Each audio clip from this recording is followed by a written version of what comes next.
Previously on Unbalanced Encounters. So Hogarth is kicking stuff over. He is not interested in any of the shiny things, and he's talking to himself constantly. Marv is like, he's really excited. Like, as soon as he walked in the door, he was like, what do we have here? Then immediately started, like, junking books that he was like, oh, trash. This volume's garbage, poorly researched. And he's looking for the real good stuff.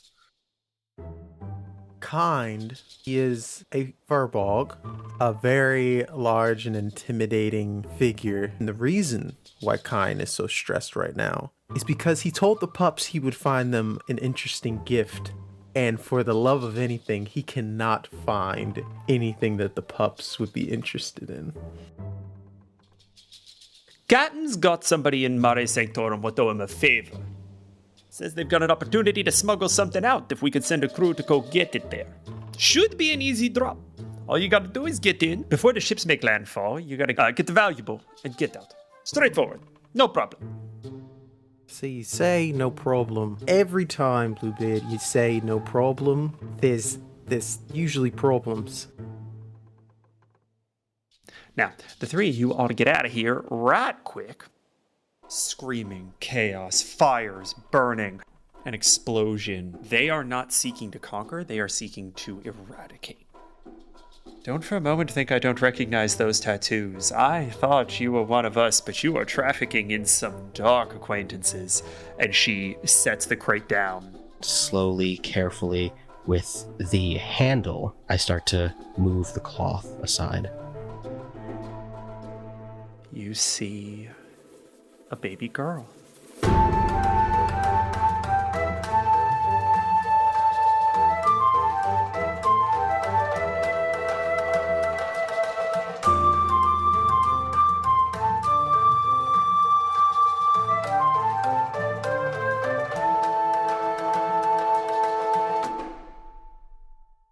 Fight!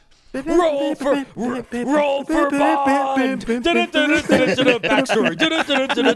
Hello, one and all.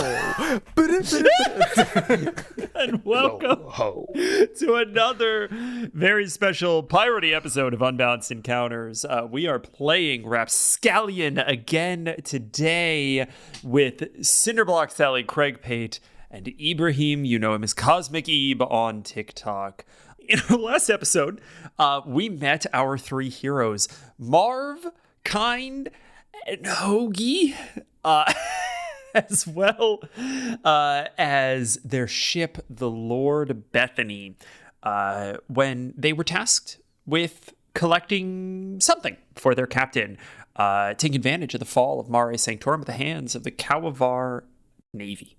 But yeah, let's go ahead, and before we begin this session, let's go ahead and do what we ought to have done at the end of last session, which is the session kind of epilogue questions, because this is a way that you gain experience. And something else that we forgot to do last episode that you guys should, if you can kind of get your head around, you should go back and do. You gain an experience every time you fail a roll. So for every miss, you mark an experience. So I'll trust you. I will trust you. I will trust you on these. If you guys want to go back and add experience for that, but then you also potentially get some experience for the end of the session. So let's take a minute here. Patrick, it's awesome because I definitely marked down every time I failed. Good, well done. Yeah, because it got ridiculous. I had 3 in a row, and then I was like, all right, I'm just gonna start marking these down. You get experience for all of them, so you probably are gonna level up. I'm at 4 right now. Really? You're probably gonna level up. I'm at 1. Okay, wait, do you get experience when you get a? I don't think I failed one at all yet. You might not. You passed every single one. I don't think I rolled lower than a 6, including bonuses yet. To be fair, I think Hoagie pretty much just did Spitfire stuff. Well, the 6 is a fail, right?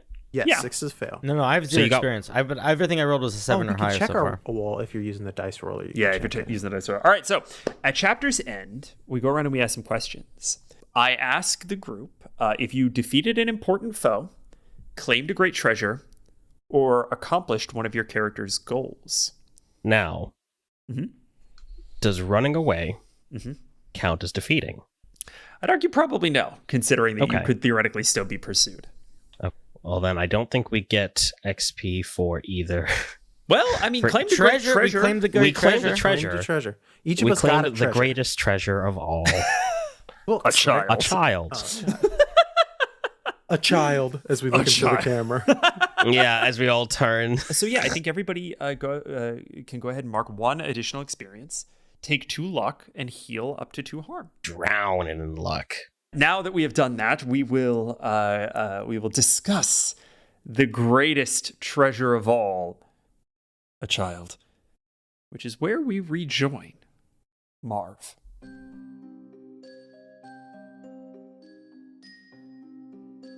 Oh my gods. And I'm going to lift the child up, taking the knife for they were holding on to like the handle of it. I'll try to take that gently from their hand and throw that aside. I actually think that you struggle with that for like a second, because this child is go. locked onto this thing, and you see that she has this just look on her face of wide-eyed wonder. What is this magical device? What is this bizarre place? Where am I? And what can I do with that information? Is just flitting across her eyes. Yeah. Oh, let me have that. I'll just take this here. Oh, here. I have what do I have? I'll take a blank scroll, I guess, from my pack, and Yeah, absolutely. try to like replace that Lost Crusade style, I guess. She grabs it and pulls it sort of away from you, and I think she starts kind of gnawing on the edges of the scroll, and then eventually figures out that she can open it and starts to kind of unravel it a little bit, holding it back and up toward the light that we can see slice down from the deck above.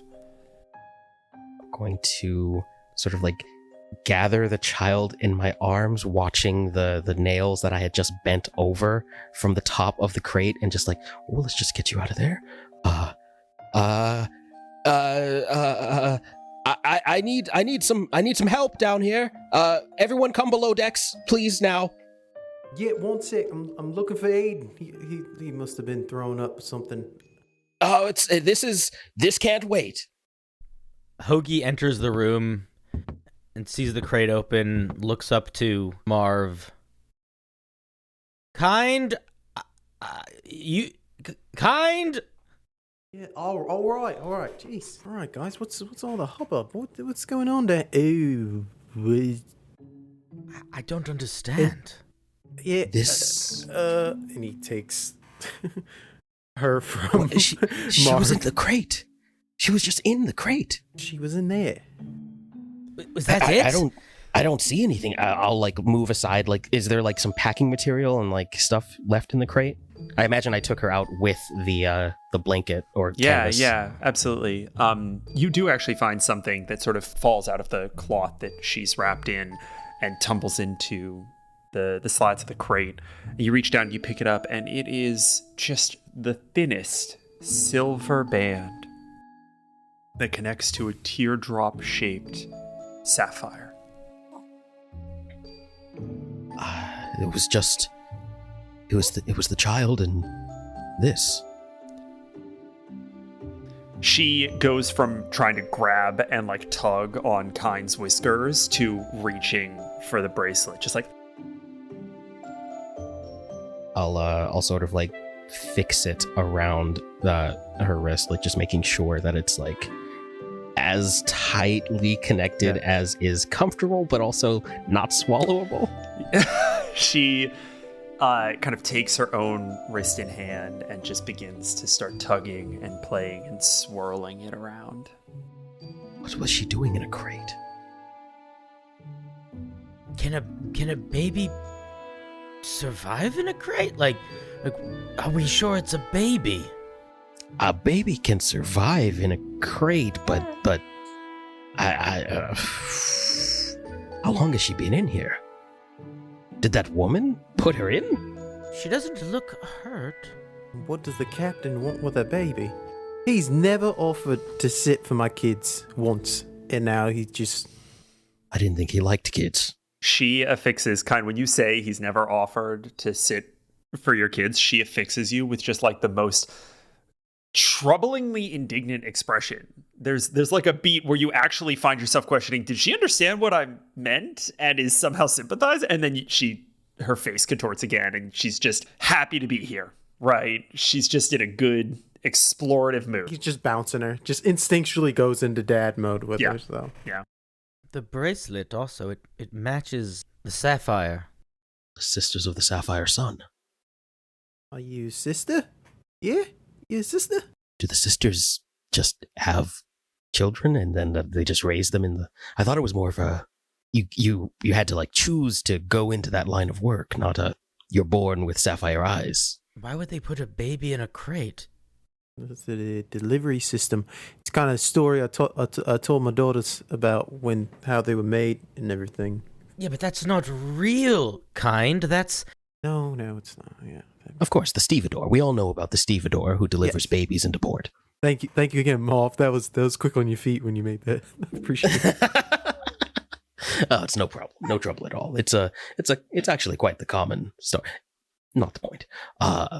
She's actively sort of reaching out for Hoagie, and I think just sort of like trying to grab at some of the smoke that is still trailing from under his robes. Hoagie is going to step back. Balm is going to reach out, and in her mind, Balm is going to say, Well. Aren't you just a curious little cutie? What are you? She looks around, trying to find where this voice is coming from. I mean, she's a baby, right? She's not going to respond. I don't know. Maybe. Who knows? No, maybe the baby can respond in her mind. Balm does not get a verbal response. I think Balm gets interest and curiosity and all the things that you can very clearly read on her face. Hoagie will look to the others.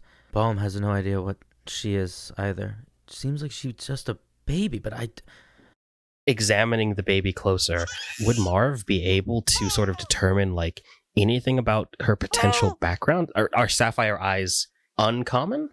You are certainly welcome to roll if you have a move that you think is useful here, but I think you've said aloud all of the things that you would know from what we've discussed so far.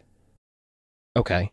Looking to the pendant, I believe it's not ridiculous to say that might be like a symbol of the Sisters of the Sapphire Sun, but is there anything more that I could read into about that? Are you going to roll your lore keeper move? I think maybe, but I don't know if that really applies. It's new land, creature, or phenomena. Do you think it's a phenomena? I mean, a baby in a crate, also a baby in a crate is kind of a phenomenon, you know? A crate baby is a phenomenon. Yep. She is literally a new creature. Oh, that's funny. She's a new creature, but she's also a new creature because she's a baby. I get it. We got there, guys. So that's plus vinegar. That's 7 plus 2, 9. Okay, on a hit, the fates tell you a story about it. On a 10 plus, I get to choose whether the story reveals one of these options. Got it. Okay. So you get a story about this. Were Marv's parents, or whomever sort of brought Marv up, story keepers like Marv? I don't think they were. I think Marv was born to a very like unassuming fishing family in a port town. And from a young age, he was sort of like pressed into, well, stories are nice. Being lettered is nice because you can do your figures and you can figure out if someone's trying to cheat you at the port. But it was this very like utilitarian thing for them. And I think he often got lectured by his mother for like spending too much time with his nose buried in books and worried about the past when the future was, or the present was far more pressing. And I think that's the backdrop against which, when you first started your journey and you would hear stories of other story keepers and other people who understand the bond, there would occasionally be a little glint of, maybe it was jealousy, maybe it was simply the acknowledgement that you were not afforded this privilege. But the Sisters of the Sapphire Sun are a political order. You know that to perceive the bonds that tie the world together takes a bit of a gift. And there are many ways to arrive at that gift. But it always helps to have a parent versed in its observations. And so maybe the sisterhood might take special precautions for one of their own.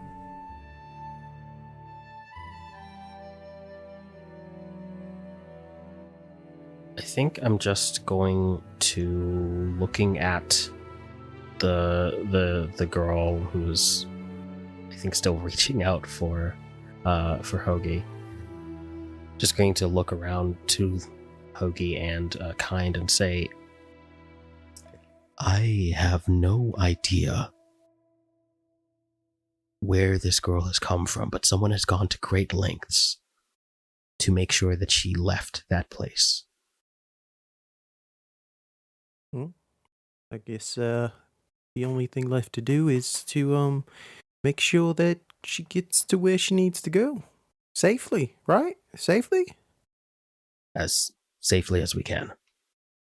Where is Aiden? He was supposed to be back with water ages ago.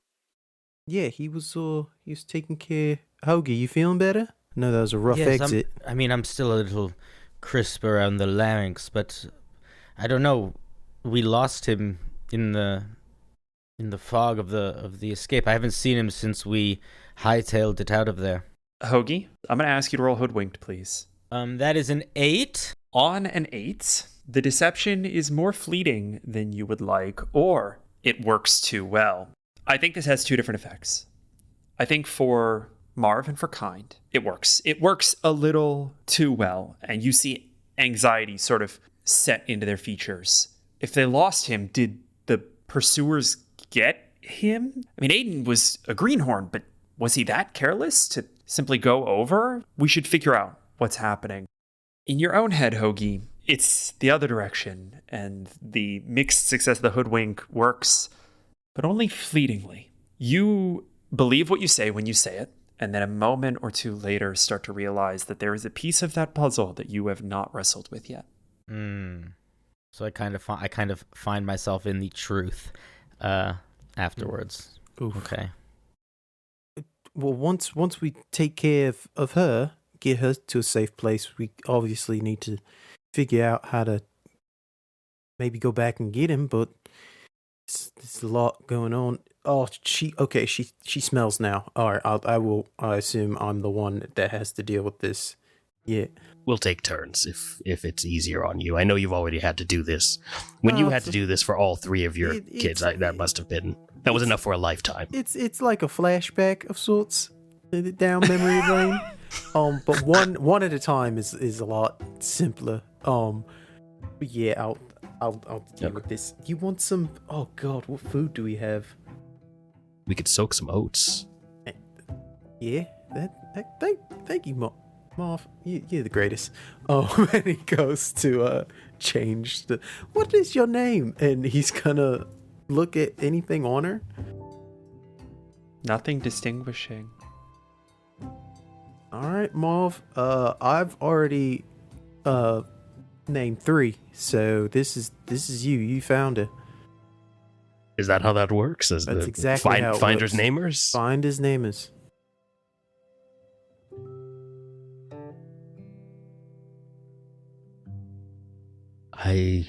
It might be a bit on the nose, but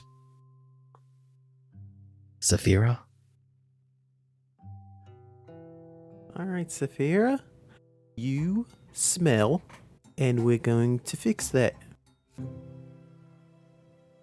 And we are going to move on to a little bit of downtime before you all arrive at your destination. You are at sea. You all have a little bit of time to choose something to do.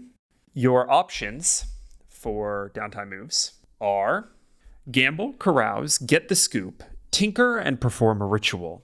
I am striking make dubious friends because there's no one on the ship but you. What does it mean to do a ritual? Like, what would that mean? When you have something strange and you want to perform a ritual on it or with it during downtime, roll plus Spitfire. Take +1 for every true thing. You're familiar with the ritual. You sacrifice something strange. You mark trouble to see it through. On a hit, the ritual accomplishes its goal. And then there's some costs, some mixed success fuckery. Basically, the ritual is whatever you want it to be. Mm-hmm. It's big magic, effectively. What are you trying to do that takes more than 30 seconds to cast? And I will say that you do, in fact, have something strange on your person. You have the scepter, retrieved from Sir Reginald Turpin Neeming Laylord's house. Yeah, I'm just going to call him Turpin. Okay, that's what I'll do. I will perform a ritual with Balm to try to decipher what the scepter does, and how to use it, potentially. Okay. So you take a +1 for every true thing. You're not familiar with it, so you don't get a +1 for that. You can choose to sacrifice something strange, and you could mark trouble to see it through. Then I'm not going to do any of those. I'm just going to roll regular. 4 + 4 + Spitfire, I think, right? Yeah, plus Spitfire. All right, so that's 4 + 4 + 2, so that's a 10. That's a 10. That is a complete success. On a 10+, the ritual goes as planned. However, you choose one of the following. The ritual's effect is not quite as planned, or you must sacrifice something important, or you are cursed or changed in the process. Let's go with I'm cursed or changed in the process. Ooh, that's very good. This scepter, encrusted in rubies, basket woven and ornate,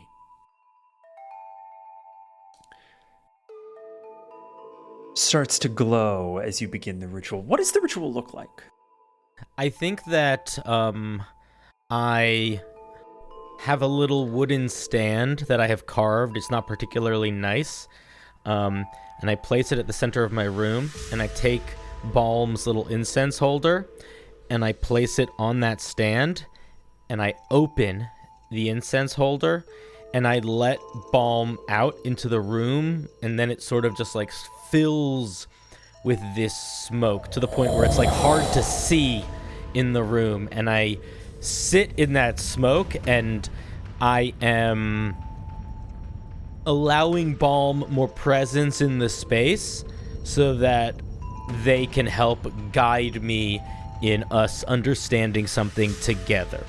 And it is not a lot of performance or magic words. That's not really how Hoagie's relationship with Balm works. It is much more one of just sort of ordinary conversation and presence. Yeah. And I basically lay the scepter out, and I ask Balm to enter it, to understand it, and to come back and emerge with knowledge of what it is and how to wield it. What Balm learns is first and foremost that Sir Reginald Turpin Neeming Laylord had no fucking clue what he had. You understand this to be a symbol of office. It was in his painting. It seems like it is just a thing that was given to him to demonstrate his political superiority. Balm learns that that's not the case. That this is an ancient scepter, crafted with the magics of a god that is just starting to be forgotten. It is the scepter of the golden. And you see that it starts to shine, and I think that you reach out to sort of tap it. Would you please pick one of your 10 fingers for me? Let's do pointer finger, left hand. Ting! Your pointer finger calcifies into solid gold. Oh. I tap it on the floor. I'm gonna take some cloth. Mm-hmm. I'm gonna wrap it around that hand. And then I'm going to pick up the scepter so I'm not actually touching it. The cloth immediately solidifies into gold. And you see that these gemstones are sort of glowing in the course of Balm investigating this thing and performing this ritual. It seems as if, at least for the moment, you have activated this scepter. If I touch the golden rags that are now around it, can I hold it? Yeah. I'm going to touch it to a book that Marv let me borrow.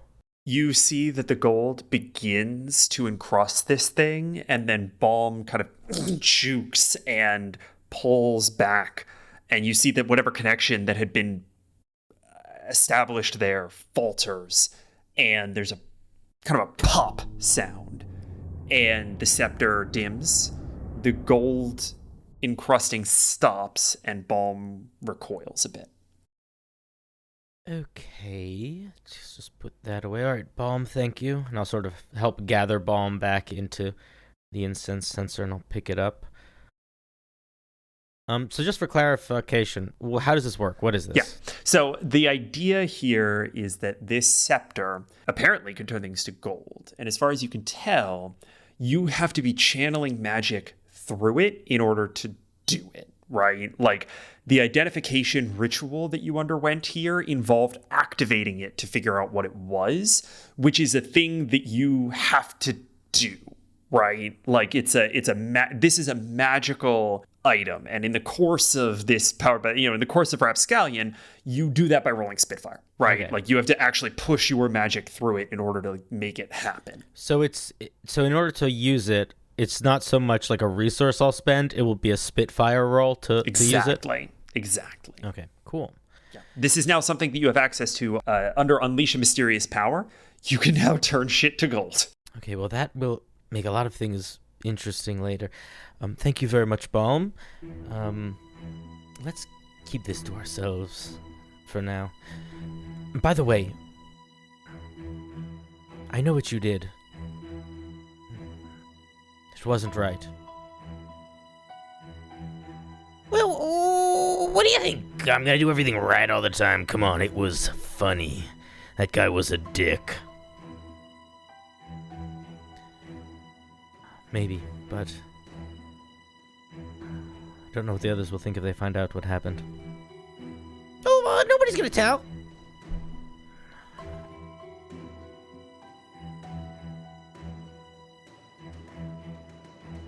Okay. And with that, we are going to jump to our next downtime roll. Who else has a downtime move that they'd like to use? I think I'll write a book during downtime. Okay.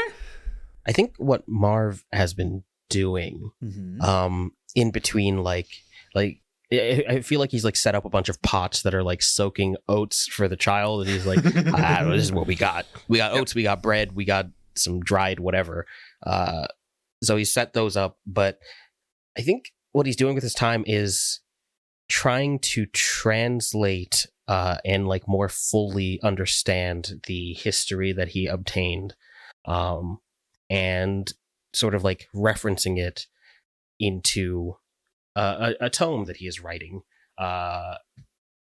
He is trying to complete his collection of the oral histories of the land of Ostilla, and he is incorporating what he finds in this particular book directly into his own, referencing it, of course, appropriately.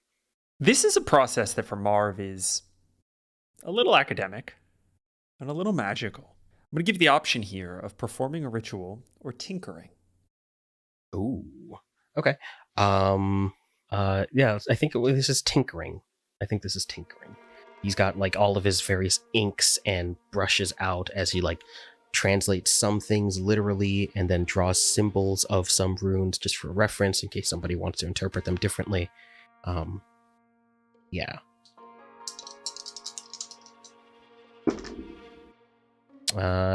10 plus vinegar, 12. All right, on a full hit, you create an object with 3 tags. So let's go ahead and take a look at the tags. You will obviously get to choose here, but I am going to make a recommendation because I think that at this point, This represents a large missing portion of your work, right? You exist in a time long removed from the existence of the old empire and in the throes of the new empire seeking to destroy as much of that legacy as is humanly possible. And so I think that this has been hard information to come by, and while your tome might not necessarily be finished, because, hey, when is a book actually finished? This represents a missing piece that allows it to be complete in an interesting way for you. And so my recommendation for this book, I think that it should have strange, which allows you to perform magic rituals with it. I certainly think that it should have tome. Would make a tremendous amount of sense. I think the last one that it should maybe have is dangerous. I like those tags. I don't have any notes for those. I think those are just good. There is one thing I do need to add, though. When I write a book during downtime, because I have wordsmith, you know what the book is about. I need to tell you what the book is about and what I want the book to do. And you choose a quest that I have to complete before finishing it. What do you want the book to do? I think what I want this book to do is to offer a window into the past for the people of Astilla. I want this to be a beacon of like light and connection to a shared history that has been all but eradicated. I think that the quest that you need to do, that you just know is the final step to this, is you need to put it somewhere where people can be made aware of it. And I don't think you know where that is yet. And I'm not sure that you know what that means yet. But a story, a tome that acts as a beacon to those who wish to understand the paths of those who came before them, can't just live in your reading room on the Lord Bethany. So I think that's your quest. All right, we are going to go ahead and go to Kind. Kind, what is your downtime roll, please? I think Kind, being distracted mainly by Saphira, he would try and get the scoop on the individual that was tailing them.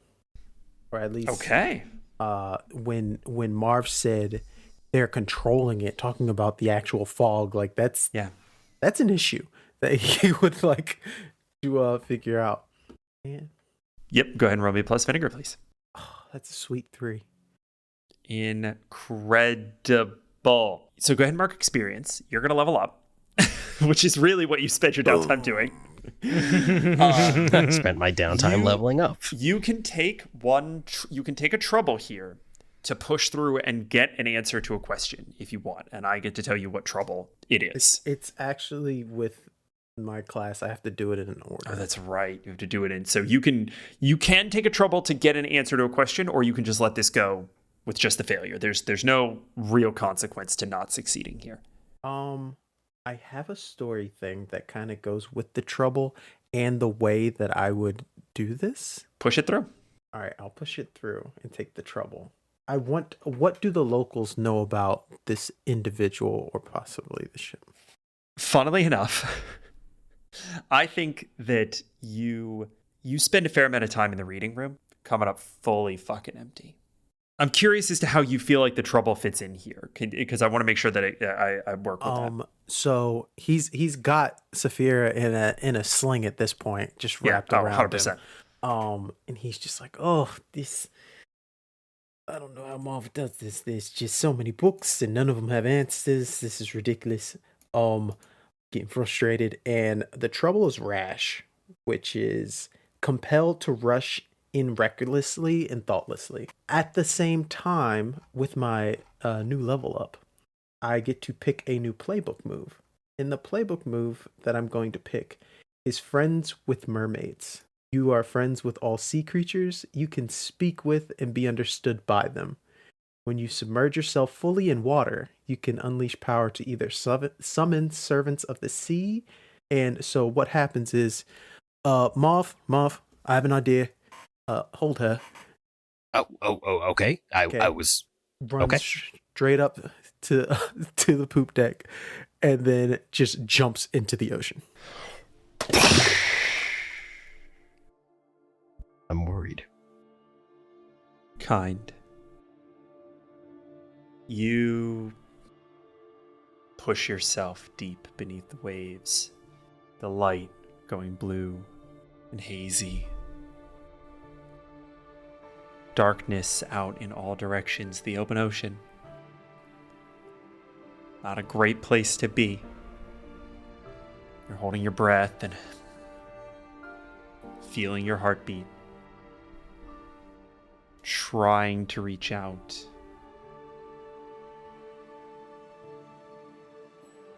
To the God that you know.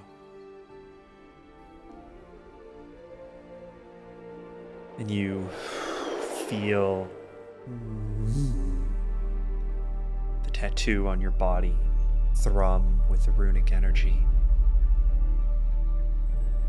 And as your vision starts to rapid fire in that space of stumbling dream before you enter unconsciousness, flashes of your girls, flashes of home, flashes of Saphira. You finally snap your eyes open, and a wave rushes over you. From beneath you, a whale shark. Incomprehensibly large, at first just a mouth, a hole, a bottomless pit for you to descend into that closes and banks too agilely for how big this thing is, and you are staring into an eye, beady for the size of this head, but still as big as yours. What's up? Hey, mate. God dang it, Pat. Pauly Shore?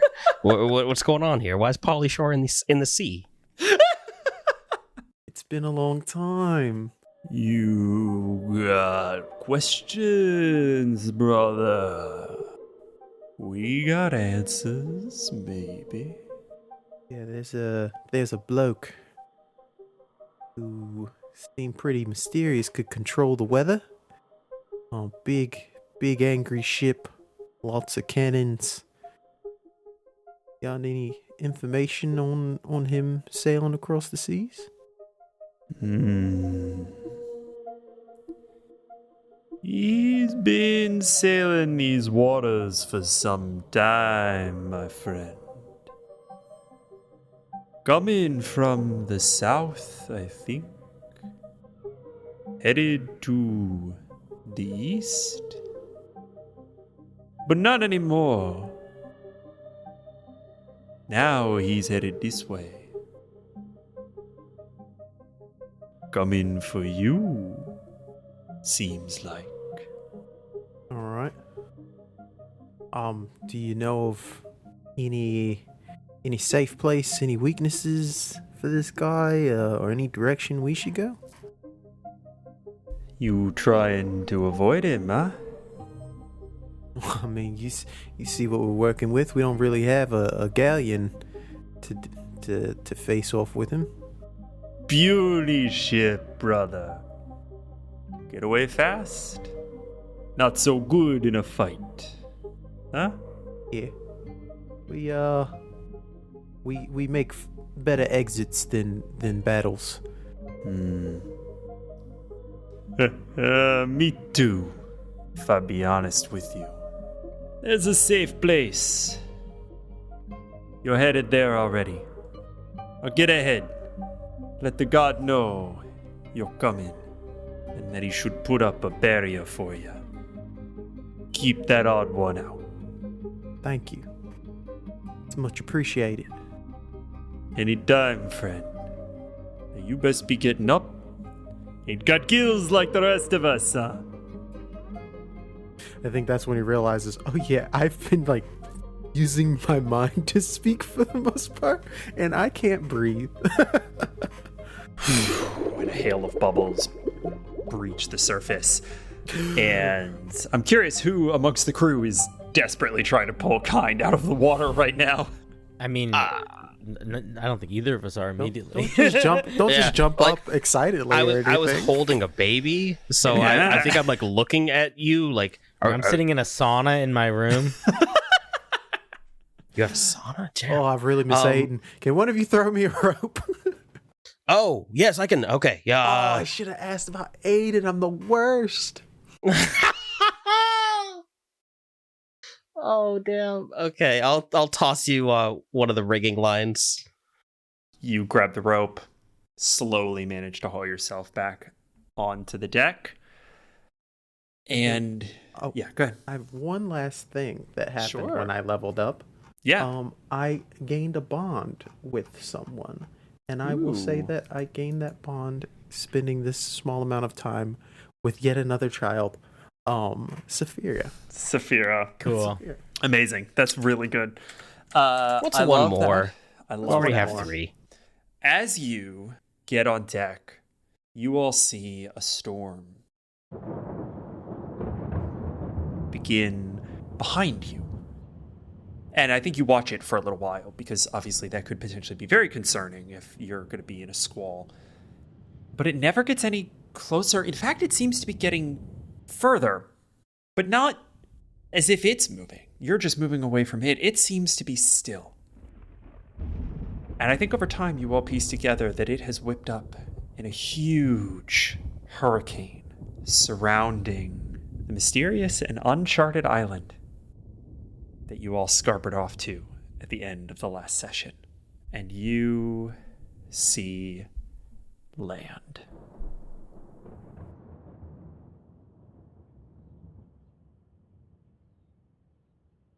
Land ho. Land ho.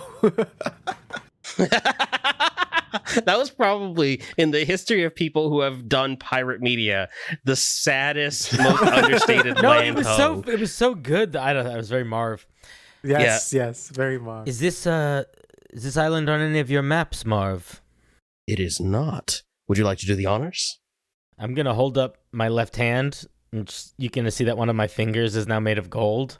My writing hand's not so good anymore, but I could try doing it right-handed if we must.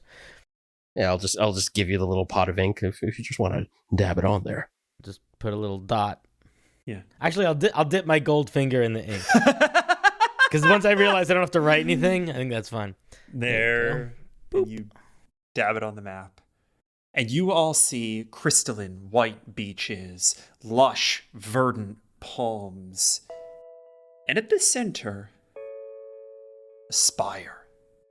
One solid plinth of brilliant white limestone, towering into the sky, piercing the clouds, an exterior staircase winding the entire way around, and at every conceivable level between its invisible top and its wide base that consumes the majority of this island.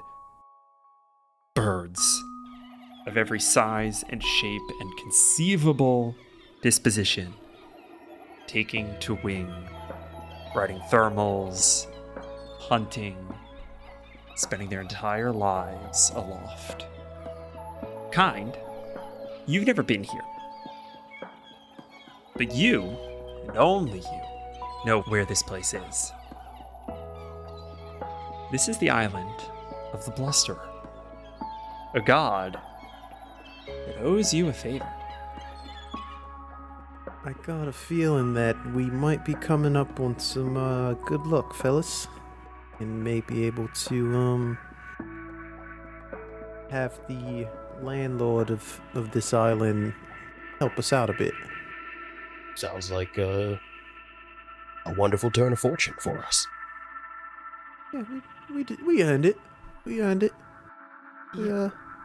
No one's going to question the weird little hurricane around the island thing. Oh, I'm sorry. I talked to a buddy down in the depths. No worries. We'll be safe here. What do you mean you talked to a buddy down in the depths? I thought you were taking a bath. Who bathes in salt water? Your friend is powerful. Yeah, you know, yeah, you respect the gods and they'll respect you back. I'm sorry, are we just gonna let that lie? You're friends with a god? Well, Just casually? When you chill like that, I guess he just chill and he likes having friends. So yeah. Fair enough. If anyone wants, they could probably roll size up on that hurricane. I'll roll size up on that hurricane for sure. I feel like you're the one who's the most sus about it. I'm super sus. I'm sus about everything magic because all the only magic I know is magic at a price. Yeah. I'm literally going off of what the god told me, so that's That is a 7 minus something, so it's a failure. Oh, all right. Go ahead and mark experience. On 1 through 7, hold 1. You may hold additional 1 if you shouldn't. While you're in the situation, hold 1. Blah blah blah blah blah blah. So on a failure, I just get to do one of my moves, and what I am going to do is foreshadow trouble. Hoagie, as you are pulling away from this hurricane and you make your comment, isn't anyone else worried about it? You see thunder, rumble, lightning, flash, and the silhouette of something. Something in that hurricane. You're not sure exactly what. Okay. Well, if you say the hurricane's not something to be worried about, kind, I'll take your word for it. And I'm gonna hold up my hand again. All magic that I've experienced comes at a bit of a price. And ding, ding, ding, ding. Safina grabs for that finger. No, I don't like children. I don't even think you are a child. Pull my finger away. She starts crying. Oh. Come now. You can hardly feel it. Are you talking to me or are you talking to you? Give up your finger. Let the babe. Very reluctantly, he's going to hold his hand up and let the thing that he's not sure if it's a baby hold his finger. She takes it and immediately starts like teething on it. I got my eye on you, mysterious one. You have given this child such suspicion. She seems very enamored with the idea that you are fixated on her. That's something that she appreciates. You call it a child, but it was in a crate, and it was fine. Children have been in crates since ancient times. It's... Are you sure about that, Hotshot? Here, I'll find a story that says so, and I'll just, make a show of flipping through. I'm going back into my sensor. It's one of the best ways to transport a child. A crate. She's not so bad. It's weird, though. We should get ready for land, yeah? Yes, I suppose we should. You all make landfall. And I think as soon as you do, you all hear in your head, "Huh? Company? I wasn't expecting company. All right, well, you're here now. I guess it would be difficult to send you away. Feel free to make yourselves at home. I'm in the top floor." Oh, did you all hear that in your heads as well? Yes. Yeah. So as you get closer to this island, you realize that it is really just a tiny little outcropping of land that seems to be a platform upon which this spire has been erected. And the spire, while a little inscrutable from far away, is now recognizable as a tower, right? And I think it has that wizard's tower energy, right? It's like gleaming white limestone brick that spirals up and up and up and up and up. And it is recognizable as a building in which people probably live, or something adjacent to people. Just tie the boat up real good, I suppose, once we land. You guys can drop anchor, and it seems like this place is extremely secluded. There is no other evidence of anyone else making landfall here, and it seems that whatever runs this island was not expecting anyone, and doesn't exactly like company. I have a baby question. Yeah. Are we walking? Are we crawling? What's happening? She's probably around 1. Okay. I think walking would be not realistic. Crawling probably, but not in a way that you could like set her down and have her follow you. I think you do see her if you guys are kind of making landfall. I think you do see her like try to get on her feet and like charge off onto the beach, and it's just like foot sand, non-stable surface, just like down in like full somersault, just like Yep, all right, we tried. Come on. Then he'll put her back in the sling. Whatever is on this island, if it can do that, the only thing I know that can do that is Balm, and Balm's not super nice. And I mean, it's nice to us sometimes, but we should just be careful. Yeah. Well, no, well, Big Blue told me that there was a god here that could talk to us, help us out. I thought I was the hectic one. Oh, kind. Just in case, because it is going to get dangerous, and Hoagie's going to put one hand in preemptively in front of Saf to prevent her from grabbing at things. She's going to try. That's fine. I'm an adult human man. I can hold the baby back. I'm a full-grown adult. And with one arm, I'm gonna sort of like let her play with my gold finger, to distract her. And then with the other hand, I'm going to pull the ruby blade out, and I'm gonna give it to Kind. I found this. Well, that's nice. Seems very more sharp. Your order of things. It's quite powerful. To harm fire are the tags on that blade. To harm fire. Found it in an old wizard's vault. Technically, you found it in an old wizard's umbrella stand. Yes, a vault. Man, I tell a lot of lies. My character is not truthful often. You had time to break into a vault. That's incredible. We were only apart for minutes. My skills are undeniable. You've only seen an ounce of my power. No, I'm just kidding. It's nothing to worry about. It's fine. Just take it, use it. We'll stab things with it if we need to. Hopefully we don't. Indeed, should go well with my chains. Awesome. So well, let's introduce ourselves and be very respectful to a god that can speak in our heads. Are you all going up? Yeah. Is there a door?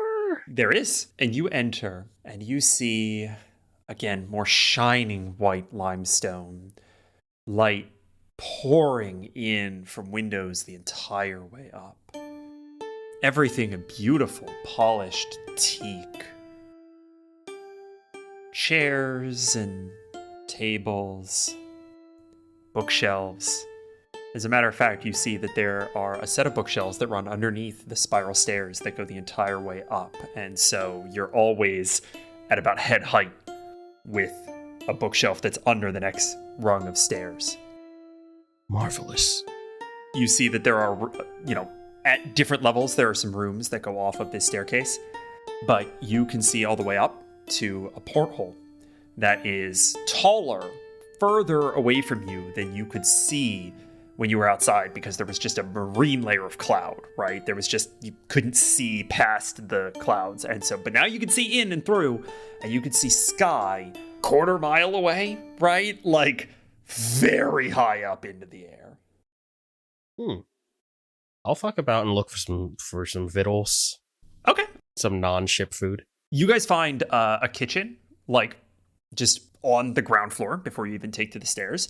And there is a whole roast hog, honey glazed, stuffed with chilies and apples. There's a pot of okra that has been simmering. There are all manner of breads and cakes and pastries. You see a little pile of little pyramid of pastiche de nata, those little Portuguese egg tarts. Little brulee on the top of those. Just like food from the stories that you would tell each other at sea to piss each other off because you don't have access to good food, right? This is exceptional. This is too good to be true. Bite into one of the pastiche de nata. It's fucking good. Oh, thank God. And he just starts scarfing. Okay. Can the child eat custard? Is custard safe? I don't. These things are durable, Marv. I wasn't aware. I suppose I always thought of them as more delicate than they and are. at this point, you also notice she's no longer attached to Kine and just wandering around because at this point, what you've taken care of or gotten your first set of kids going, you're like, the rest will be fine. Yeah. You understand how like they're built Tonka tough. Yes, very durable individuals. You all are partaking? Is anyone abstaining? Gotta feed the kid too. I'm gonna watch them eat for about a minute. Okay. And if nothing weird happens, then I will eat. Nothing weird happens within that minute, and you tuck in and you all enjoy what might be the best meal in a very, very long time.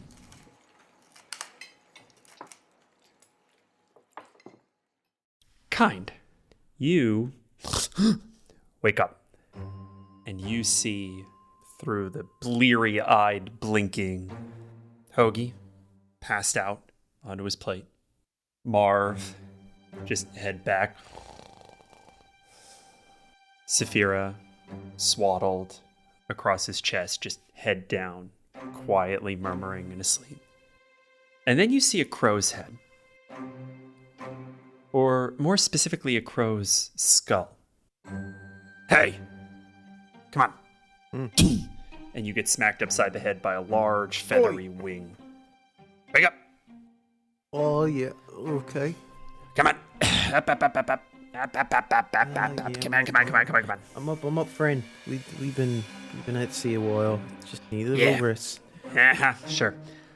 Hey, listen, I don't know what's going to happen with y'all eating that food. I've never had a mortal eat any of it. You might want to get that checked out by your physician. That's unpleasant. Hello. My name is Kind. I know who you are. Oh, okay. Yeah. Thank you for giving us some time to rest. Yeah, well, I owe you one, don't I? And he reaches down and grabs your hand with this bony claw that like rips out of the end of his wing. And he kind of gives you a handshake and simultaneously pulls you to your feet. You're going to be wanting to know my name. This is always such a process. And he rakes that claw through this crazy red hair that's like growing out of the skull. Aklanekthar Cthulhu. Call me whatever you want. And he turns. Says, you can let them sleep if you want, but I need somebody to see this. This is not great. You watch as one moment, just pulls the child out. Oh, the child. Yeah, all right, fine. Probably good to not leave her unattended. Yeah. Yeah. All right, come on. And he reaches out and he grabs you by your shoulder and pulls you to the center of the tower and hooks a wing up around your waist and just... And the three of you go spiraling through the air all the way to the top. And then he kind of flutters there for a second and lands, sets you down. And you find yourself inside of some kind of observatory. There is a domed glass ceiling with all manner of triangulatory devices spinning in orbit, moving through this space, tracking constellations and the moon, weather patterns through this dome.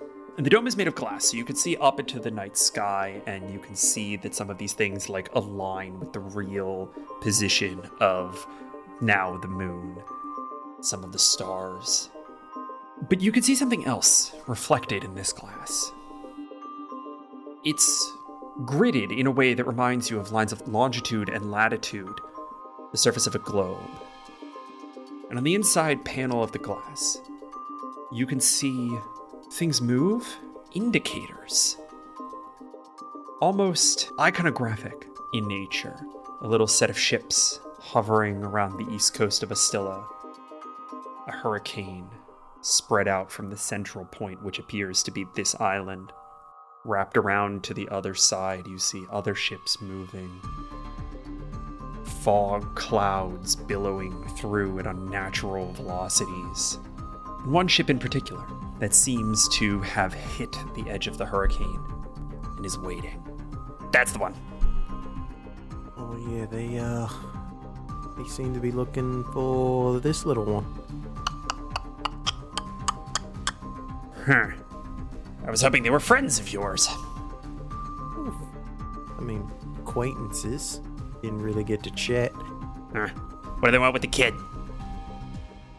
Bob's your uncle. I don't know. But I'm just supposed to be moving a package.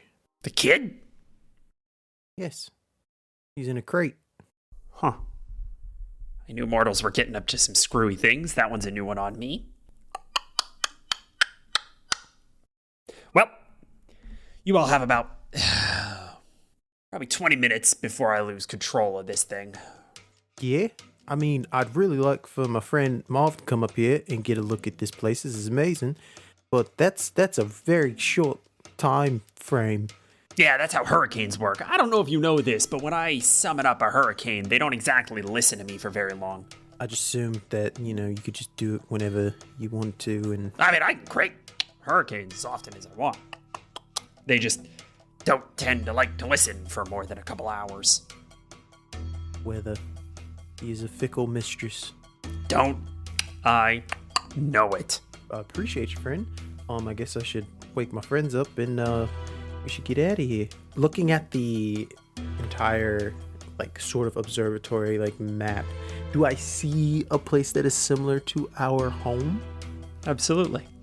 You can chart a course there. It's largely due west of here. And then looking at where the ship is waiting for us, would it be out of the way to go in the opposite direction? The opposite direction, yes. A perpendicular direction, no.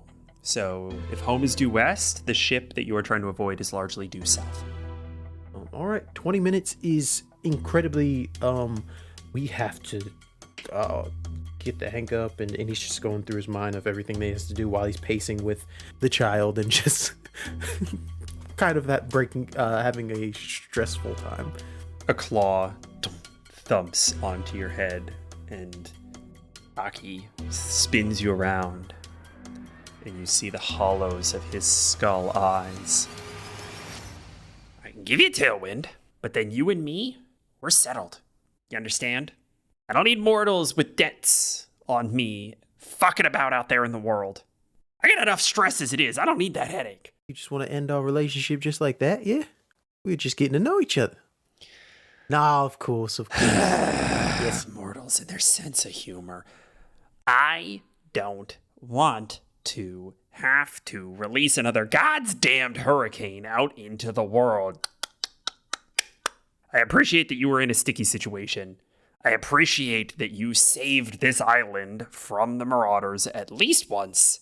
Keep this place a secret. We'll consider ourselves square. You get through the hurricane, I'll give you a tailwind.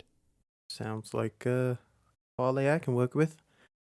I think at this point, the other two start to kind of rouse. There was a kid here. Is she gone? She's gone, but her blanket is also gone, so I'm assuming Kine took her. Well, if Kine's gone too, I think that's reasonable. Let's hope that he took her and he didn't wake up first and notice she was gone and then go running. He would have woken us up, though. He would have woken us up. All right, well, then I guess we wait. Marv, how are you feeling? Ever since we've been sailing together, you've always been one for your books and your maps and your secrets, and this is an uncharted island. I don't know. Maybe that's a normal thing to find. I don't know. I'm sorry. I don't mean to assume. Is this a big deal? Islands form and disappear quite often, usually by volcanic activity or some sort of magical effect, but yes, it is nice to find something and put it on the chart. I am quite happy about that. Do you get to name it? We would get to name it, but I believe somebody else has already inhabited it and might have named it, unfortunately. Well, yeah, but if they don't care about what other people call it on the map, you could still name it. they could call it whatever they want. It doesn't necessarily mean it's written down for the greater world. That's more true than you know. You know, most things in this world have more than one name. Most places, rivers, mountains. There's the name that it's commonly known by, usually by academics, the one that gets written down in books. There's often a second name. A name from the people who first came to know it. Do you think it's more important to call it by that name or to almost protect that name? Keep it from... I don't know, is that... I'm sorry, I've been spending too much time with Balm, but I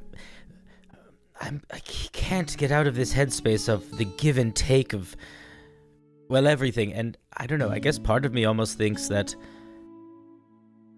you want to keep your name for those that you really only want to know it. Is that a crazy person thought? Am I becoming a crazy person, Marv?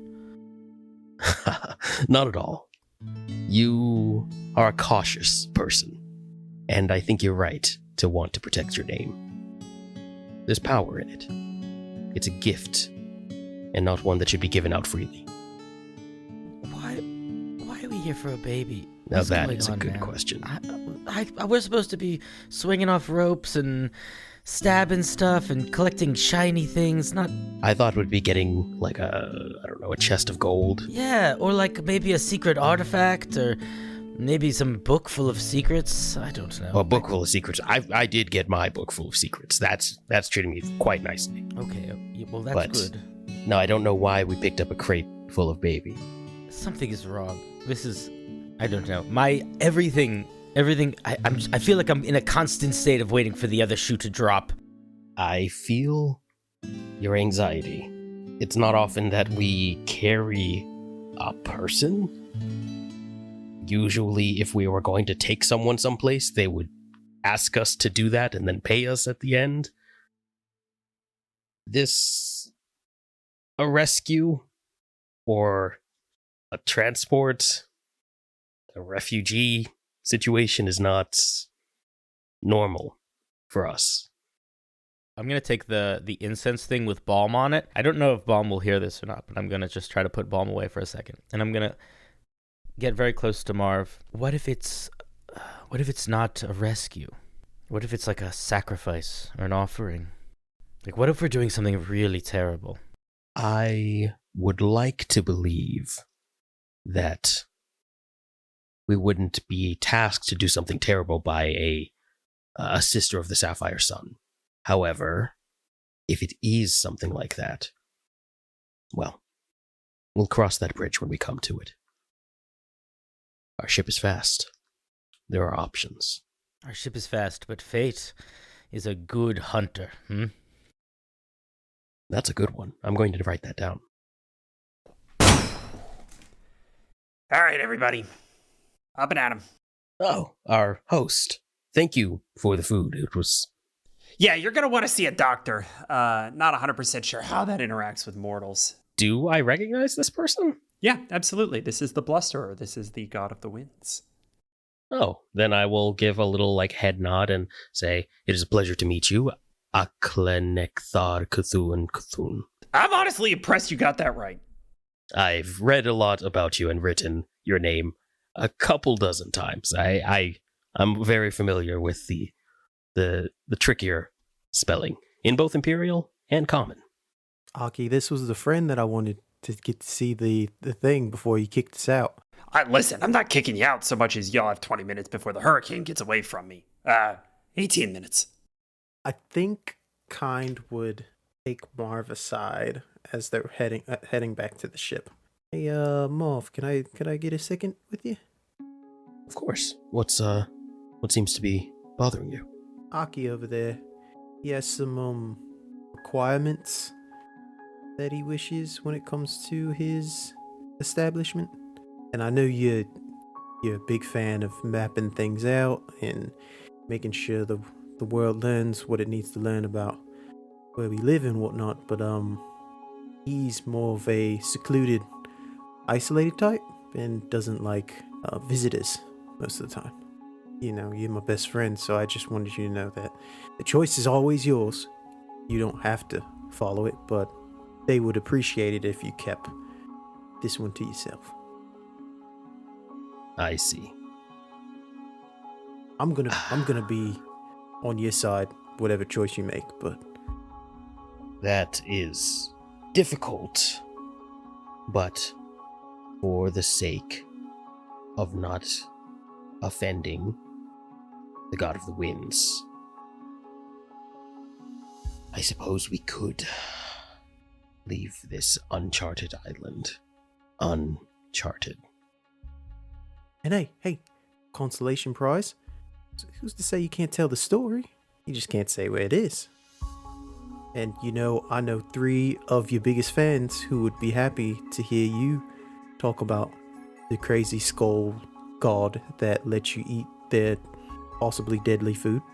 That is a very enticing consolation prize. Thank you. I'll just give you like a big ol' hug. Yeah, he definitely takes the hug as well. Oh, he would definitely have asked Aki for some type of souvenir. The kids.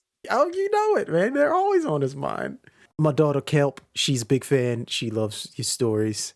All right. And he shuffles over to the pantry and pulls open a drawer, and it's just filled with these little crow skulls that they're not bronzed, so they're not quite as fancy as Hoagie's, but like they're in that same structural vein. And he plucks one out and he whips it over to Kind. Straight from the headquarters. Now, 15 minutes. Look at that. All right. We get it. We need to get out of here. I would like the both of you to take a bond with each other, please. Ah, I'm up to that's 3 nice. with Marv. We cut. We see the 3 of you board the Lord Bethany, weigh anchor, drop the sail, and the blusterer pulls back and begins to channel his magic into a gust of wind that sends you flying westward from this island into the hurricane. And all 3 of you are on deck. When you approach, you hear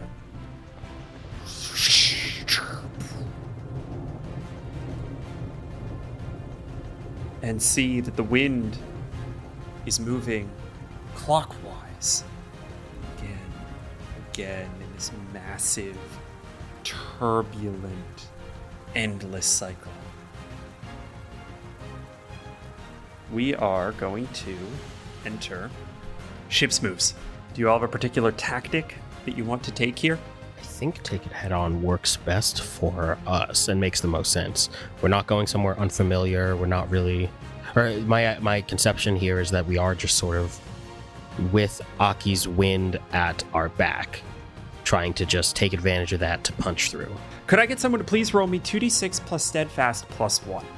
We should have let someone else roll. That is a gentlemanly 4. Oof. Incredible. We'll go ahead and mark experience. Oh, nice. The ship sets a course straight for the hurricane. The winds pick up. Thunder, lightning, crashing all around you. But you're making it through. Aki's wind keeping you going. And then, all of a sudden, something holds you back. Who's at the rudder? I'm at the rudder. Okay, here All we go. What kind of roll we doing? I need you to please roll stand your ground against the curse of the food that you ate. Do I see this? Do I see him getting weak? Is this divine food poisoning? Is it bad that I want to roll low? Oh, Keep in God. mind, you can roll higher. You can roll higher here by sacrificing bond. Any bond? Actually, yes. And if the person that you're using is near you, you get an additional +1. All right, I'll take Adrian. That is an 8. I think I'll just take it. I'll take the partial success. Yeah. So I will think back to the moment where I stopped hearing Adrian's voice and start like really sort of almost like remembering it like I'm seeing it for the first time. The little wisp of shadow of Balm shoving him off the water so playfully into like just the abyss of the infinite sea. I will try to draw on that in almost like I'm apologizing to him in my head, even though I know it doesn't really mean anything. So I'll do that. You have an option here. You can either succumb to the curse, or you could take a trouble. Let's succumb to the curse.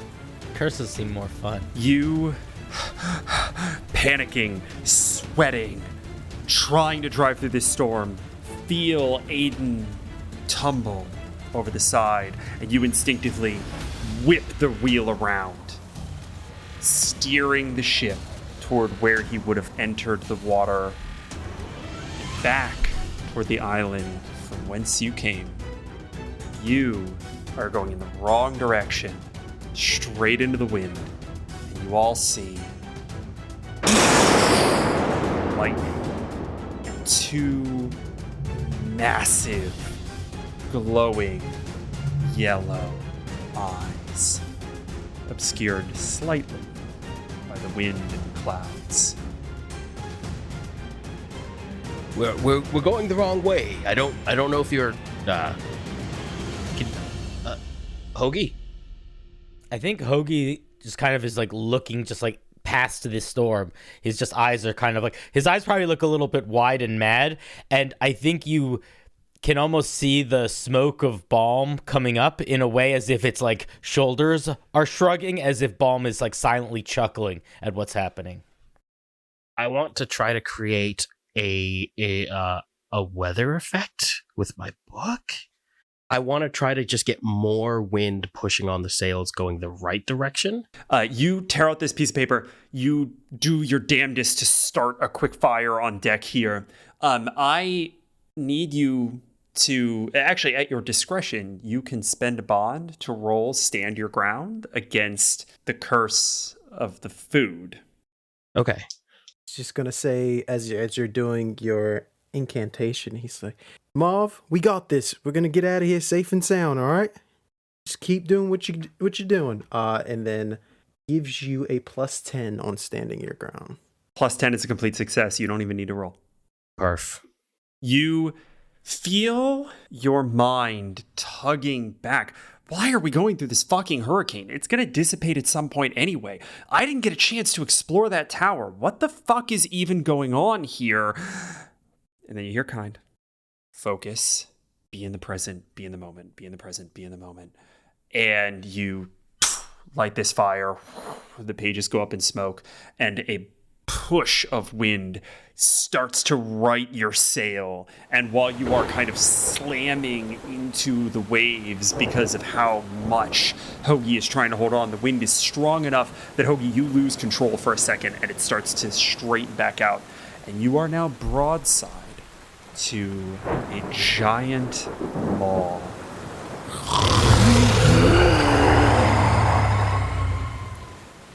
As the hurricane itself, massive, demonic-looking beast, puts one cloud-shaped hand down into the water, sending torrents out around it, causing your ship to toss and buck.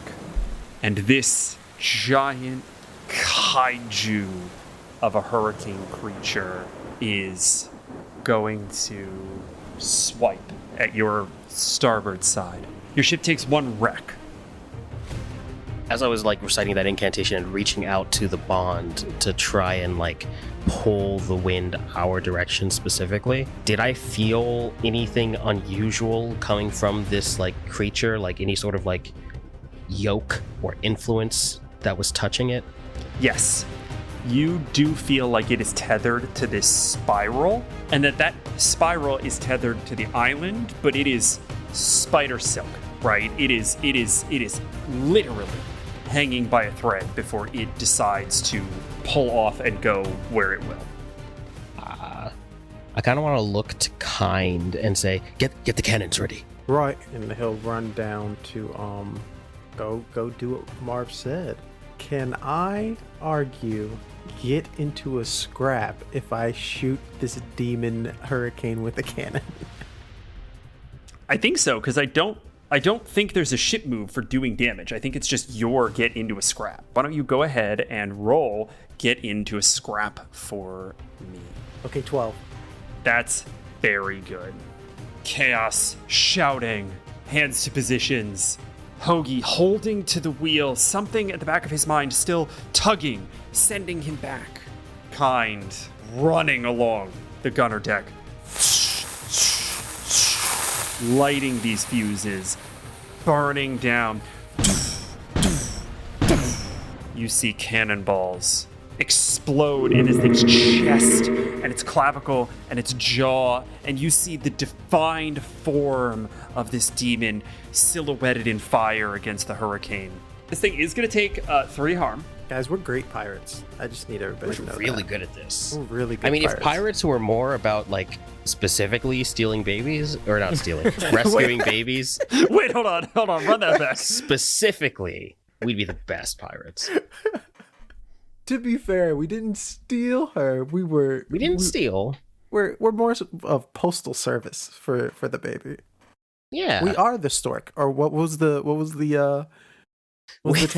The stevedore. Yeah, we're the stevedore. Stevedore. Yeah. Oh, We're gonna deliver this Lord. baby come rain or sleet or hail or snow.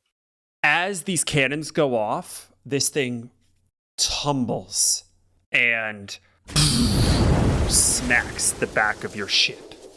It shatters in a few places in a hail of splinters and takes 1 additional wreck, which I think puts you pretty close to being shipwrecked. Then you also are going to take the waterlogged condition as water rushes in to the back storage rooms. You are going to lose that back room, 2 cargo and 2 crew space. You see this thing kind of tumble into the ocean in what feels almost like slow motion, sending up a giant wave of water. And the sea gets a little choppier. You feel the boat start to be lifted off by the waves. Now that we're making headway, we're going the right way, we're getting out of here. I'm going to go and just check on Saphira, and probably if the ship is taking on water anywhere near the crew spaces, I am going to probably take her up to the top, up to the poop deck. You manage to run down the stairs. There is water kind of bleeding in from the doors to the kind of aft storage space. You punch open the door to the crew's quarters, and Saphira is being rocked by the sea. She is not making a noise. You go and you grab her, and she looks very scared. It's gonna be okay. It's gonna be okay. Don't worry. Don't worry. And you run up onto the deck, and wind, rain, thunder, lightning. I'll grab. I have an old cloak that usually sits on a peg, and I'll just grab that and sort of drape that over us to try to keep water out of her face. Hoagie, I think, is overwhelmed with this giant crazy thing, and not sure what to do. Sort of calling out into the storm. He's going to be like, Balm! What can we do against this thing? I need your insight. We can help with that a little bit. And I'm going to use my Infernal Eye. And you guys are going to see the smoke, incense smoke kind of curl up over myself and create a larger than life third eye over my head that kind of covers my eyes. So it's sort of like a big visor almost of this big smoky eye. And I can choose one of the following truths that I see.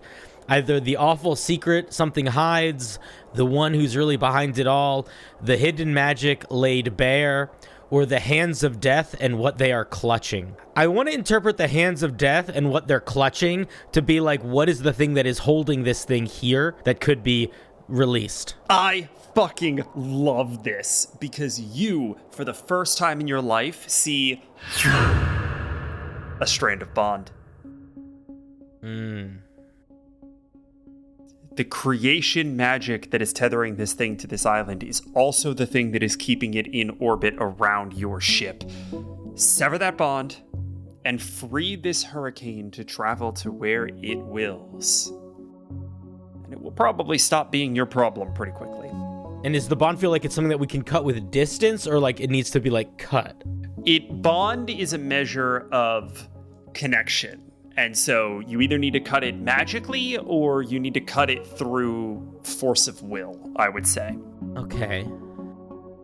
I'm going to shout, "There's a tether of some sort that's holding this thing here. We have to cut it." Marv, you instantly know what that is. I am going to try with everything I have to try and just reach out to that tether and just try to pull it like a lyre string until it snaps. This might be unleash a mysterious power, my friend. Go ahead and please roll me 2d6 plus Spitfire. Oh, come on, big money. That's a 7. On a hit, it does what you want, but exacts a personal cost or surges out of control. On a 7 to 9, it does both. Fuck. Marv, what does this look like? I think as Marv reaches out to try to sever this bond, his sort of connection to the winds is amplified, and it's sort of like a spider web of bond begins to form between Marv, the wind, the storm at large.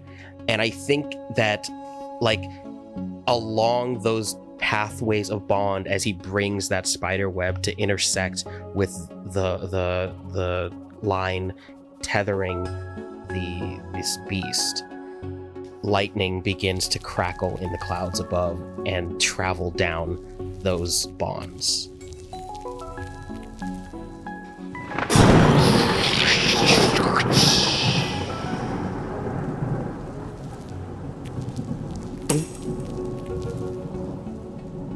The bond breaks. And instantly this thing tumbles into the water, emerging on the other side of your ship. It charges off in a southerly direction. Its tail smashing into the ship for one final wreck. The personal cost is the Lord Bethany. Dang. And we will come back to how that gets resolved in a minute, because Marv, you are too distracted to realize that this is happening.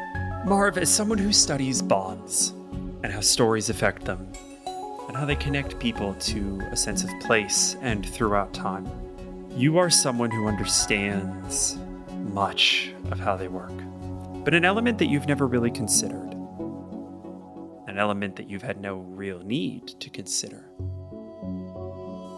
is how bond affects the self. And as this bond snaps and the electricity rushes through all of the points connected to it, crackling through the hurricane and down into your outstretched arm, another bond snaps. A memory. Marv, you forget something. What was it? That in that moment, Marv's thoughts try to trace the pathways that they normally do whenever something extraordinary happens, and he thinks back to how he got here and where he came from, and I think he thinks back to his home in Shipwreck Bay.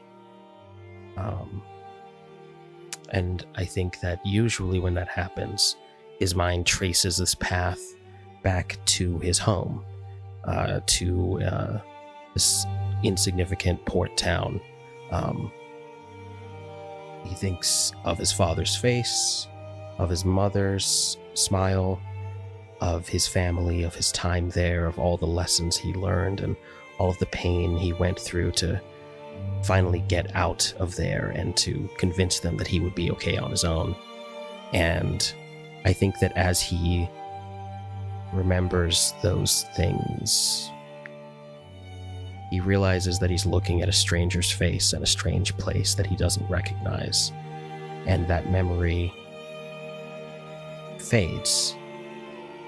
And I think Marv forgets the story of where he came from and who brought him into this world.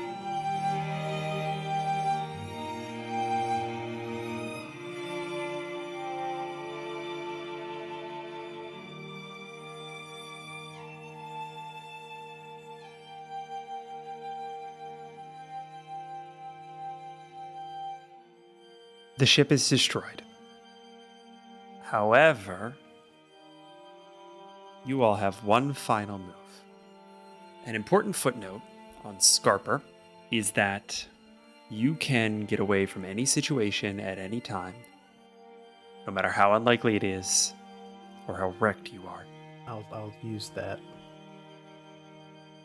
I want to do a bustling, busy port and find ourselves in danger upon arrival.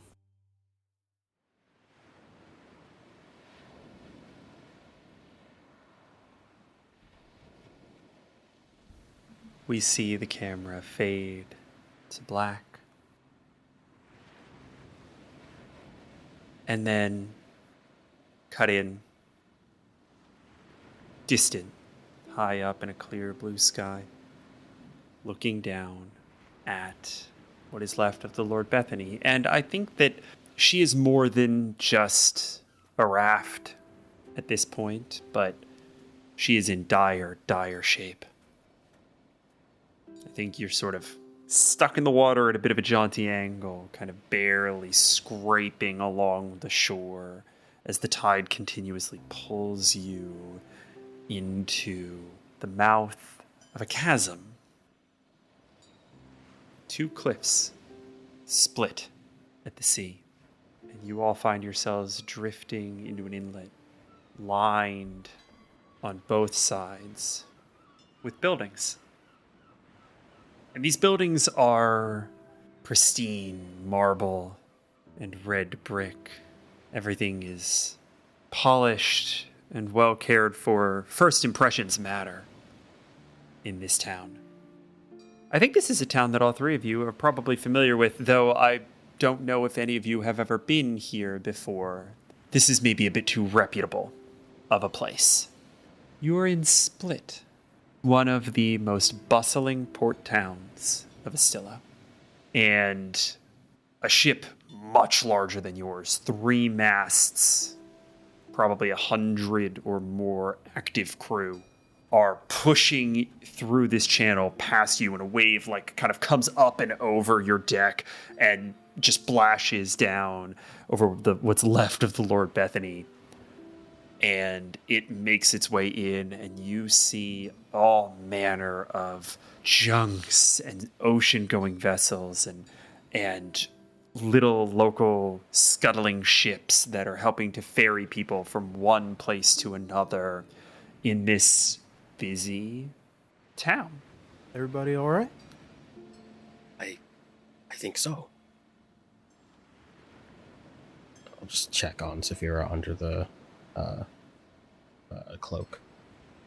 She stretches, yawns, grabs at any jewelry you might be wearing. Yeah, I'll dangle the necklace a little bit to keep it just out of her reach. We're all good. Well, almost all. Hopefully we can find somebody who can get us the rest of the way home, yeah? If I can, I would just wave somebody down. Hey, mind helping us get to, land, friend? You see someone in just like a small oar-powered vessel with probably half dozen other rowers kind of look up. Who are you? We're stranded, honestly, right now. What's your ship's name? Her name was the Lord Bethany. We're just trying to get to land and then work our way home, friend. Yeah. What's that, old friend? And he sits back down in the boat, has a quick conversation with the other people, stands back up and says, "Yeah, we'll pull you to shore.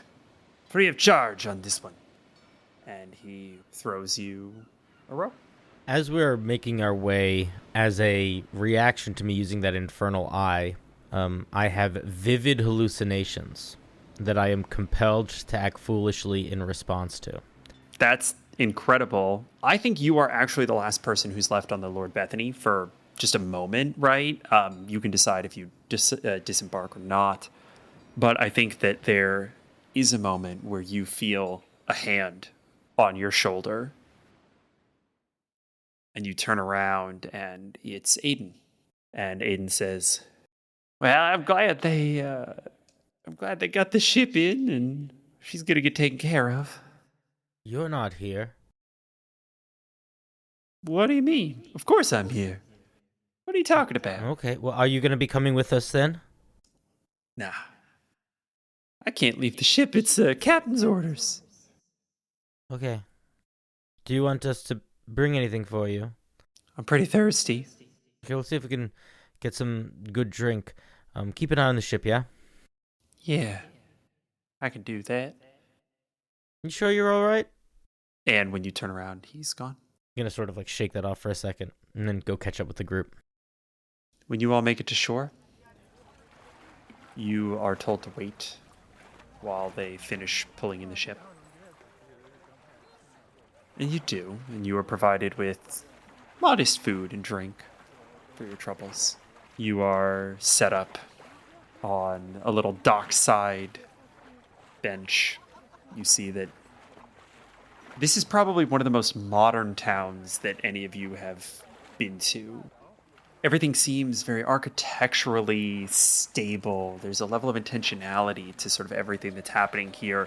There's an order to this bustling market bazaar that lines the docks that just is staggering in comparison to the chaos of Mare Sanctorum, even at its best of times. Everyone seems to be behaving in a predictable sort of way, and no one seems to pay any mind when a group of wardens descends to the docks. And one, a woman with sort of close cropped blonde hair, wearing gleaming brass armor, walks up to the three of you and says, "By the order of the Lord Governor's Kawa, the three of you are under arrest."